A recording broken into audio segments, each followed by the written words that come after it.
The Rose Bowl will be hosting Ohio State and Oregon, which will be a highly anticipated rematch from the regular season. Last time these two teams faced off, Oregon came out on top 32-31, which came with some drama.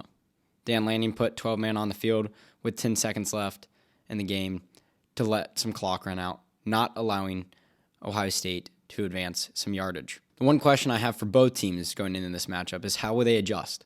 Both teams played phenomenal in that game, and not many mistakes were made. But with that being said, both teams can and will do better. The question I have for Ohio State is, will they play like they did against Tennessee? Will the play calling be the same? Will the energy be the same? Will the decision making be the same? Will it all be the same? Because if so, they're going to come out on top in Pasadena.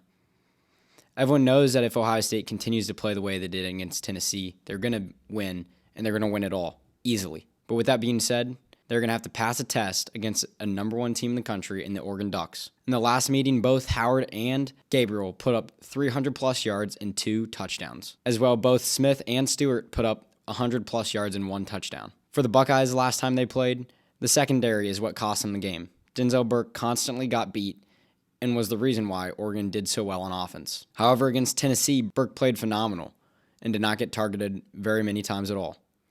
However, Oregon has way more talent on the wide receiver core than Tennessee does, and it will be a tougher test for Denzel Burke this time around. You better believe that Dan Lanning and the offensive coordinator at Oregon will be targeting Burke every time they have the chance. But if he tightens that up and plays some good defense, that'll solve the Buckeyes' defensive problems against Oregon. For the Oregon Ducks, the key to the game is to just keep playing how they've been playing. It's not always pretty. They don't always win by a lot, but they're 13-0, and they're the only 13-0 team in the country. And that's all that matters. Dillon Gabriel's continued to do what he needs to do, put up Heisman numbers, made it to the Heisman Trophy ceremony, and he's arguably one of the best quarterbacks in the country right now. Will Howard and Dillon Gabriel are arguably two of the best quarterbacks in the country. Will doesn't get as much fame and attention as Dillon does, but both are still high-caliber quarterbacks, and it'll be interesting to see and entertaining to see how they face off in Pasadena. Against Tennessee, Ohio State run game and pass game was very balanced. Ohio State definitely passed the ball more of the time, but rushing also gave them 3 touchdowns compared to 2 for passing.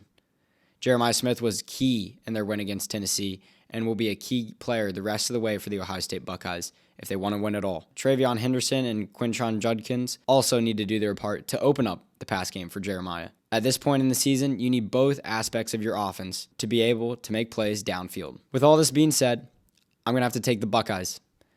The way they played against Tennessee was lights out.